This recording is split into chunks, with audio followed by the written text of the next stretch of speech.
Hello friends, स्वागत है सभी का हमारे चैनल एसएस क्लासेस पर, जहां पर मैं शानू मिश्रा एक बार फिर से लेकर आई हूं आपके लिए महत्वपूर्ण टॉपिक जो हमारे हिंदी साहित्य के इतिहास से चल रहा था। 7वीं क्लास है आज, उसकी क्रम से हमें एक एक टॉपिक को हम यहाँ पर कवर कर रहे हैं और बच्चन सिंह का जो हिंदी साहित्य का इतिहास है उस पुस्तक से हम यहाँ पर पूरे हिंदी साहित्य के इतिहास को कवर करने की कोशिश करेंगे। तो चलिए जल्दी से सब्सक्राइब कर लीजिएगा हमारे चैनल को अगर अभी तक नहीं किया है आपने।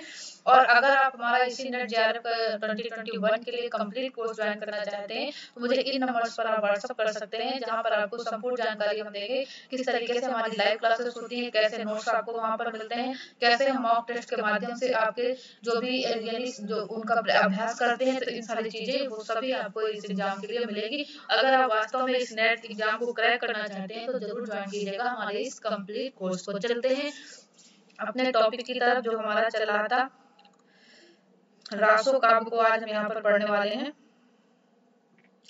रासो काव्य, तो रासो काव्य के विषय में पूरा डिटेल में समझते हैं कि कहते हैं जो रासो शब्द है इसकी उत्पत्ति कैसे हुई, किस अलग अलग मत है विद्वानों के, कोई भी इससे सहमत नहीं है। शुक्ल जी किससे मानते हैं रासो शब्द की उत्पत्ति? शुक्ल जी मानते हैं रसायन शब्द से बना। ठीक है, रसायन शब्द जो उनको बीसलदेव में जो शब्द मिलता उसी से मिला, रसायन से बना जाके रासो। ठीक है, कहते हैं कि बीसलदेव रासो में, शुक्ल जी का एक कथन है कि रासो में काव्य के अर्थ में रसायन शब्द बार बार आता है, अतः हमारी समझ से इसी रसायन शब्द के होते होते ये क्या हो गया, रस हो गया, ऐसा शुक्ल जी का मत है। ठीक है, लेकिन अन्य लोग जो कहते हैं, कुछ लोग इसे राजयस, कुछ लोग रागयज्ञ, कुछ लोग रहस्य से निकला हुआ भी मानते हैं। हजारी प्रसाद द्विवेदी इसे इसको किससे मानते हैं, तो ये नाट्य उपरूपक यानी रासक से प्रादुर्भूत कहते हैं। हजारी प्रसाद द्विवेदी के अनुसार रासक शब्द से रासों की उत्पत्ति होती है। ठीक है, और अगली बात आती है कि रासों में जो लोक प्रचलित नाट्य रास से निकला हुआ प्रतीत होता है। लोक प्रचलित रासों किससे निकलता हुआ, तो बच्चों से कहते हैं कि जो रास शब्द नाट्य से रास निकला उसी रास से बन गया रासो। ठीक है, तो भागवत का रास भी लोक से लिया गया और नाट्य का रास भी, तो इसमें गीत और नाट्य दोनों का मिश्रण होता है। भागवत की रासलीला से भी यह सिद्ध होता है। ब्रजमंडल की रासलीला लोक प्रचलित रास का ही विकसित रूप है।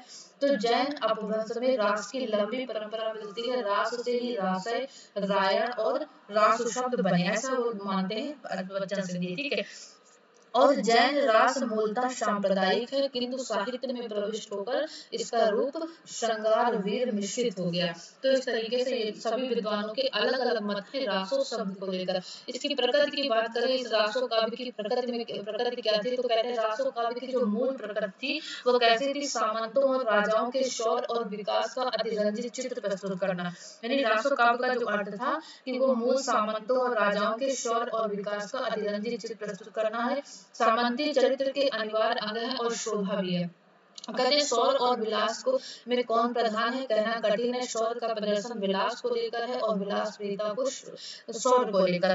तो इस तरीके से कहते हैं दोनों में क्या है, द्वंदात्मक संबंध है। तो किसी की सुंदर लड़की की देखी उसको प्राप्त करने के लिए दौड़ पड़े, तो यही रासो काव्य में क्या था, सामंतों की जो चरित्र है उनके शौर्य का यहाँ पर अंतरंजित चित्र प्रस्तुत किया गया। ठीक है, उस समय क्या था कि मुसलमानों आक्रमण तेज हो गए थे, हर्षवर्धन की जो मृत्यु हो गई थी उसके बाद कोई केंद्रीय सत्ता यहाँ पर नहीं थी। तो जो विदेशी आक्रमणकारी थे को कर ऐसे मतलब जो ऐसी कोई सत्ता ही नहीं थी, जो विदेशी आक्रमणकारी आ रहे थे उनको वो मुंह तोड़ जवाब दे पाते। तो कहते हैं उस समय जो पश्चिमोत्तर प्रदेश था उसमें गहरवाड़, चौहान, चंदेल, परिहार जो राजपूत लोग थे वो आपस में ही लड़ा करते थे, तो विदेशियों से कोई लड़ ही नहीं पाता था। तो कहते हैं युद्ध उनका व्यवसाय था और विलास उनकी खेती। ठीक है, तो कहते हैं उनका क्या था, युद्ध उनका विलास, उनका व्यवसाय था, विलास खेती।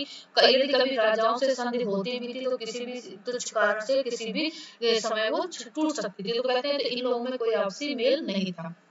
फिर 8वीं शताब्दी में अरबों ने सिंध पर आक्रमण किया, वहां पर अपना राज्य स्थापित किया, किंतु इसका प्रभाव शेष भारत पर नहीं पड़ा। फिर क्या होता है, 11वीं शताब्दी का आरंभ तुर्कों के आक्रमण से हो गया। महमूद गजनबी ने लगातार उत्तर भारत पर हमले करके उसको तबाह करने की कोशिश की।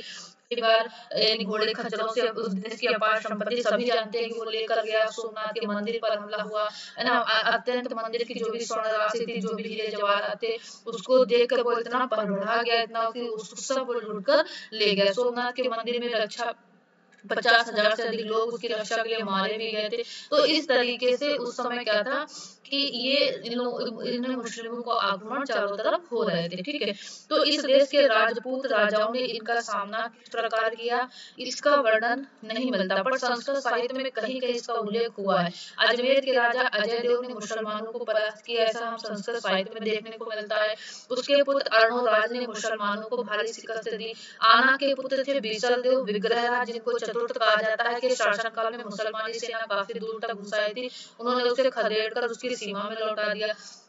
तो महमूद गजनवी के बाद सबसे बड़ा जो हमला करने वाला वो कौन सा था, मोहम्मद गोरी था। तो 1191 में तराइन के मैदान में लड़ा और राजपूतों ने पृथ्वीराज चौहान, दिल्ली अजमेर के जो राजा थे पृथ्वीराज चौहान के नेतृत्व में मोहम्मद गौरी को बुरी तरह हराया। पर अगले वर्ष गौरी ने फिर आक्रमण किया। पृथ्वीराज युद्ध में काम आया और गौरी ने गंगा यमुना के मैदान पर अधिकार कर लिया। तो भारत के इतिहास की सबसे बड़ी ये दुर्घटना थी। तो इस तरीके से ये आक्रमण होते रहे मुसलमानों। तो फिर क्या हुआ कि हिंदू राजा महाराज थे, उनके कम शक्तिशाली नहीं थे, पर ना तो उनमें देशभक्ति रह गई थी और वे आपस की लड़ाइयों से जर्जर हो चुके थे, जो हिंदू राजा महाराज थे, ठीक है। तो झूठे आत्मसम्मान के लिए मर मिटना उनका स्वभाव हो गया था। उनकी लड़ाई के उपकरण भी पुराने थे, हाथियों पर भरोसा नहीं किया जाता। तो इस तरीके से तो कहते हैं कि सबसे बड़ी कहते हैं कि हिमालयों के दर्रों की चौकसी उन्होंने नहीं की। यदि चीनी दीवार नहीं बना सकते थे तो दर्रों की देखरेख के लिए किले बनवाए जा सकते। तो कहते हैं तो इस प्रकार जब हम रासो काव्य की तरफ बढ़ते हैं ये सब कुछ पढ़ने के बाद, तो कहते हैं रासो काव्य कितने अप्रामाणिक क्यों ना हो, उसके उनके आधार पर हम तत्कालीन सामंती समाज की विलासिता और व्यक्ति शौर्य का पता लग जाता है। यानी हमें पता क्या है, कुछ लोग कहते हैं कि राष्ट्रगंध अप्रामाणिक है, लेकिन उस काल की जो सामंती जीवन था उसका हमें पता इसमें लगता है। जो भी रासो काव्य मिले उनमें क्या था, पारस्परिक युद्ध, ईर्ष्या, द्वेष, कलह, रूप, लोभ, ये सब कुछ बढ़ चढ़कर उसमें चित्रण हमें देखने को मिला। तो आगे चलते हैं तो फिर कहते हैं कि उनका फिर तात्कालिक लोक जीवन की कुछ ना कुछ झांकी मिलती है इन ग्रंथों में, ठीक है। ऐतिहासिक तथ्यों के आधार पर अगर बात करें तो रासो का प्रामाणिक नहीं सिद्ध होते हैं। जो रासो काव्य है उनमें खुमान रासो, बीसलदेव रासो, पृथ्वीराज रासो, अनेक रचनाएं हैं, ठीक है। भट्ट केदार का जयचंद्र प्रकाश, मधुकर कवि का जयमयंक, जयचंद्रिका, ये ग्रंथ उपलब्ध ही नहीं है। श्रीधर का रणमल छंद एक सामान्य सी पुस्तक कहते हैं। तो ये कुछ रासो ग्रंथ। अब इन रासो ग्रंथों के बारे में अगर बात करें तो सबसे पहले बात बीसलदेव रासो की करते हैं। एक विरह गीत का काव्य है बीसलदेव रासो। इनकी रचयिता नरपत लाल ने की। अपने ऐतिहासिक तथा रचनाकाल तथा भाषा के आधार पर ये क्या हो जाता है, अप्रामाणिक हो जाता है। नरपत लाल का बीसलदेव रासो ये अप्रामाणिक मानते हैं बच्चन सिंह जी, ठीक है। रचनागत वर्तमान कालिक क्रिया के प्रयोग से नरपत लाल बीसलदेव का समकालीन प्रतीत होता है और कहते हैं नरपत लाल शायद ये बीसलदेव का संभव ऐसा माना जाता है कि राजकवि ही रहे होंगे तब उन्होंने ऐसी रचनाएं की, ठीक है।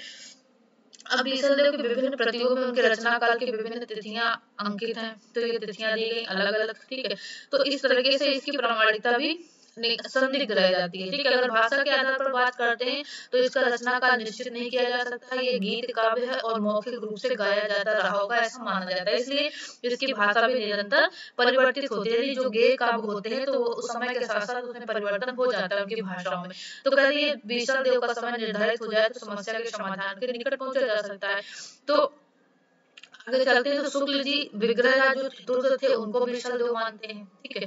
उनका समय 1220 विक्रम के आसपास है, इसलिए पुस्तक में उल्लेखित निर्माण काल 1272 मझारी का अर्थ है 1212 ईस्वी मानने में सुविधा हो जाती है। तो इसका जो रचना काल माना जाता है 1212 विक्रम संवत, ठीक है। बीसलदेव का ध्यान रखना, ये प्रश्न पूछा जाता है। उसके बाद बीसलदेव का विवाह बताया जाता है धाराधिपति भोजराज की कन्या से हुआ, इसलिए ये तिथि असंगत हो जाती है क्योंकि भोजराज की मृत्यु विग्रहराज से 500 वर्ष पहले हो चुकी थी। शुक्ल जी ने ये संकट स्वयं उठाए। तो इस तरीके से इसके कई रूप से ये संदिग्ध रूप में ये हमें दिखाई पड़ता है, ठीक है। उसके बाद आगे चलते हैं बीसलदेव के कथानक की तरफ चलते हैं। तो बीसलदेव का जो कथानक है 4 खंडों में विभाजित है। पहले खंड में मालवा के भोज परमार की पुत्री राजमती शाकंभरीश्वर बीसलदेव के विवाह का वर्णन है। दूसरे खंड में राजमती से रूठकर रत्न के आने के लिए बीसलदेव का उड़ीसा जाना ये कथा है। और तीसरे खंड में राजमती का विरह वर्णन है। ये तीनों ये इंपॉर्टेंट पद है, इसका ध्यान रखना है, ठीक है। और चौथे में भोजराज का अपनी पुत्री का मालवा ले जाना वर्णित है और उसी में बीसलदेव के उड़ीसा लौटने और राजमती के घर ले आने का प्रसंग भी देखने को मिलता है। तो ये इसका कथानक है, ठीक है। संदेश रासक की तरह अगर बात करें तो ये भी एक गे काव्य है। संदेश रासक भी गे काव्य है और ये भी विशुद्ध रासो भी गे काव्य। फर्क है कि रासो में कुछ घटनाएं भी जुड़ी हैं, जबकि राशक में घटनाएं नहीं जुड़ी हैं। ठीक है, नाल एक और राजाश्रित कवि है, दूसरी ओर काव्य में लोक तत्व भी कम नहीं है। तो इस तरह के बात हो गई है विष्णुदेव रासो की। ठीक है, तो आगे चलते हैं। इसका कथानक इसमें दिया गया है। ठीक है, कथानक आपने समझ लिया क्या है उसमें, और इसके कुछ उदाहरण यहाँ पर दिए गए हैं। तो अगला है जो इसकी भाषा की बात करें तो कहते हैं इसके सबसे बड़ा बाधक इसके काल का निर्णय ले जाना है। 7वीं शताब्दी में लिपिबद्ध ये किया गया होगा, और कहते हैं कि ये पुरानी भाषा यानी कहते फिर भी बात अगर हम करें इसकी भाषा की तो ये क्या है, पुरानी यानी अपभ्रंश का प्रभाव इस पर देखने को मिलता है। हिंदी भाषा का उदय प्रसर्गों के साथ होता है और प्रसर्गों का प्रयोग भी इसमें मिला है। तो इसकी जो भाषा है 15वीं शताब्दी के पूर्व नहीं हो सकती है, ऐसा लोग मानते हैं। ठीक है, आगे चलते हैं, पृथ्वीराज रासो की बात करते हैं।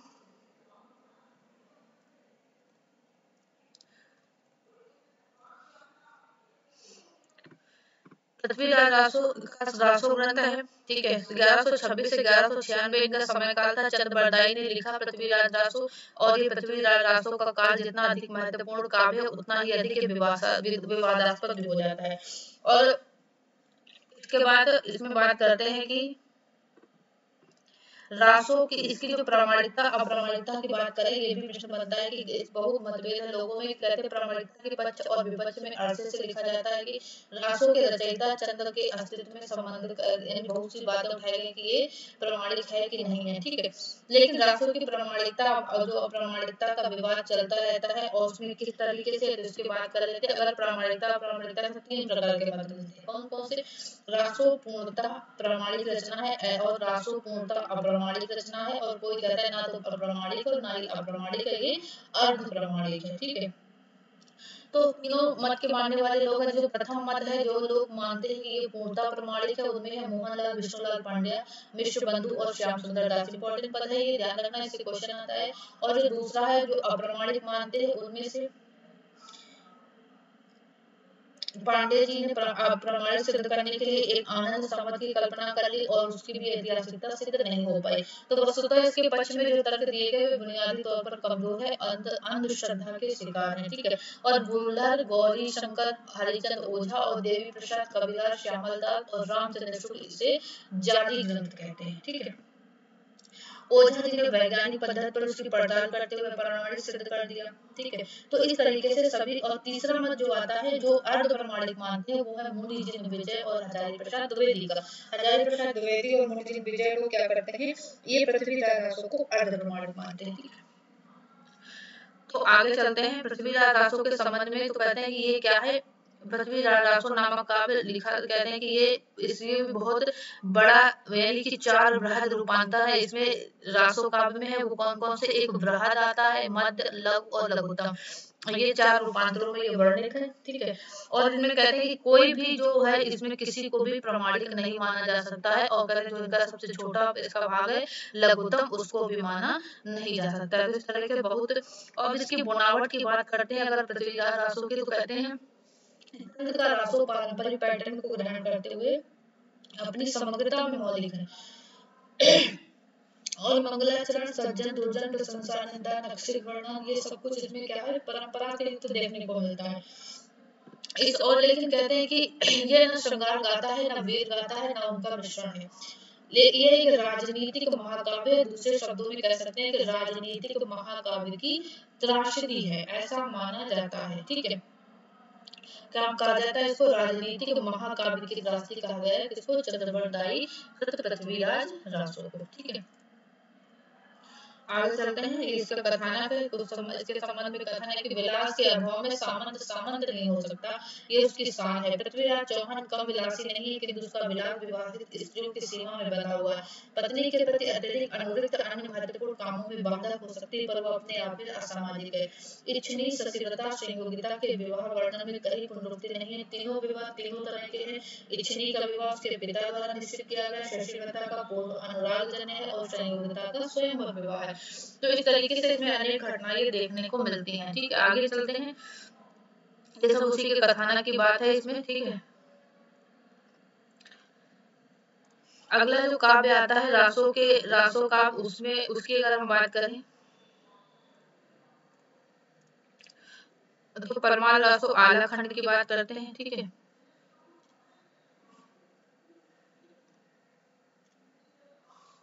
आला खंड के रचयिता कौन है? जगनिक, ठीक। आला खंड के रचयिता कौन माने गए? जगनिक माने गए हैं। तो वे महोबा नरेश परमाल के दरबारी कवि थे। उपस्थित काल इनका 1173 माना जाता है और जगनिक ने पृथ्वीराज रासो की तरह परमाल रासो लिखा, ठीक है। और ये जो कि क्या है, अभी तक उपलब्ध नहीं है ये। और आलाखंड उसी का क्या है, एक अंश है, ठीक है। आलाखंड परमाल रासो का एक अंश है। ये कहाँ गाया जाता है? उत्तर प्रदेश के बैसवाड़ा, पूर्वांचल और मध्य प्रदेश के बुंदेलखंड में निरंतर पीढ़ी दर पीढ़ी ये गाते लोग चले आ रहे हैं। लोक कंठ में बस गया है ये आलाखंड और लोकप्रिय इसका युद्ध काव्य इसको कहा जाता है। और ये इसको 1865 में फर्रुखाबाद के जो चार्ल्स इलियट जिलाधीश थे, उन्होंने अनेक भाटों की सहायता से इसको लिपिबद्ध कराया था, ठीक है। वाटरफील्ड द्वारा इसका इसका अंग्रेजी अनुवाद भी छप गया था। इसका अंग्रेजी अनुवाद किसने किया? वाटरफील्ड ने किया, ठीक है। वाटरफील्ड आलाखंड को पृथ्वीराज रासो का खंड मानता है। ये भी ध्यान रखना है कि पृथ्वीराज रासो का आलाखंड को खंड कौन मानता है? इसका वाटरफील्ड मानता है, ठीक है। आलाखंड में महोबा नरेश परमाल और उनके सामंत आहला उदल के वैयक्तिक शौर्य का वर्णन मिलता है। और कहते हैं कि इसमें आलाखंड में 52 छोटी छोटी लड़ाइयां देखने को मिलती है, ठीक है। युद्ध के मुख्य कारण 3 बताए गए इसमें: विवाह, प्रतिशोध की भावना और लूट, ठीक है। ये 3 कारण युद्ध के बताए गए। उसके बाद पृथ्वीराज रासो में वर्णित विवाहों और आलाखंड में उल्लेखित विवाहों में मौलिक अंतर भी देखने को मिलता है, अगर उसका खंड मानते उस हिसाब से, ठीक है। इस तरीके से ये एक गीत काव्य है, ठीक है। आला उदल ने घोड़ों की मांग की पृथ्वीराज ने परमाल से की थी। तो कहते आला उदल के वैसा न करने पर परमाल ने उनको देश से निकाल दिया था। तो ये सारी कथानक उससे अलग है, ठीक है। ये उसी आला खंड के कुछ है। 10-10 रुपया के नौकर है, नाहक डरी हो मोड़ कटाए, हम तुम खेले समर भूमि दुगु में एक आंख रह जाए, है ना। ये कहते हैं युद्ध वर्णन की एक शैली इसमें देखने को मिलती है कि अरर अरर गोला छूटन लागे, सरसर तीर रहे सरनाए, गोला जागे जे हाथी के मानो चोर सेन रह जाए। तो ये युद्ध शैली का वर्णन इसमें आला खंड में देखने को मिलता है, ठीक है। गोला लागे जौन उड़ के सो गिर गिर कत्ता खाए, खटखट खटखट टेगा बोले बोले छपक छपक तलवार, तो चले जुनबी और गुजराती ऊना चले विलायत क्या, तेगा चमका बर्दमान कट कट गिरे सुघर बाजवा। तो ये उसमें युद्धों का वर्णन देखने को मिलती है। तो कहते हैं आलाखंड की भाषा इस तथ्य की गवाही देती है कि ये बहुत परिवर्तित रचना है। अपभ्रंश या अवर्ष से इसका कोई संबंध नहीं है। विलायत शब्द से प्रतीत होता है कि अंग्रेजों के आगमन के बाद 18वीं शताब्दी में ये रचा गया। आला उदल की वीरता की कथाएं लोक में प्रचलित थी। किसी भाट ने इन्हें छंदोबद्ध कर दिया। जात पात की प्रथा और भी संकीर्ण हो गई थी। राजपूतों ने कांडकुब्जों की तरह ऊंच नीच का भाव आ गया था। तो इस तरीके से आला खंड में नैतिकता को किनारे रख दिया गया। गंगा उठाकर भी वचन का पालन न करना, शरबत और भोजन में विष मिलाना, दूल्हे को अकेले बुलाकर अंधकूप में डाल देना, ये सामान्य बातें उस समय की हो गई थी, ठीक है। इस तरीके से ये आला खंड की बात होगी। उसके बाद जयप्रकाश और जयमंग जयचंद्रिका ये ग्रंथ आते हैं। पृथ्वीराज रासो से टक्कर लेने वाला कन्नौज का राजा जयचंद्र था, ठीक है। और पृथ्वीराज रासो और दोनों के युद्धों का वर्णन कर्ण उच्च समय में मिलता है। और चंद्र ने कन्नौज के वैभव का जमकर चित्रण किया, चंद्र ने किया था। और जब पृथ्वीराज रासो लिखा गया तो परमाल रासो लिखा जा सकता था, तो जयचंद्र रासो क्यों नहीं लिखा जा सकता? तो इस तरह ये सभी रासो काव्य के ग्रंथ है। तो कहते हैं भट्ट केदार ने जयचंद्र प्रकाश और मधुकर कवि ने जयमंग जयचंद्रिका की प्रशस्तियां लिखी और ये दोनों क्या थे? महाकाव्य थे, ठीक है। और इनका उल्लेख सियांग दयाल दास के ग्रंथ राठौरी ख्यात में हुआ और इस ख्यात में कन्नौज का वृत्तांत उपयुक्त दोनों आधारों पर किया गया। और ये जो ग्रंथ है वो अभी अब मिलता नहीं है, ठीक है। तो इस तरीके से आज की क्लास में इतना ही, जहाँ पर हमने रासो काव्य को पढ़ा। और कल की क्लास में हम अगले वीडियो में देखेंगे प्राकृत, पेंगलम और हिंदी के कवियों की चर्चा करेंगे अपने अगले वीडियो में। तो ठीक है, क्लास कैसी लगी? इस वीडियो को इतना ही रखते हैं, जरूर बताइएगा आज की क्लास के विषय में। अगर चैनल को सब्सक्राइब नहीं किया तो चैनल को सब्सक्राइब करना मत भूलिएगा। हमारा पेड कोर्स ज्वाइन करते हैं तो इस नंबर पर व्हाट्सएप कर सकते हैं मुझे। मिलते हैं कल फिर। Thank you.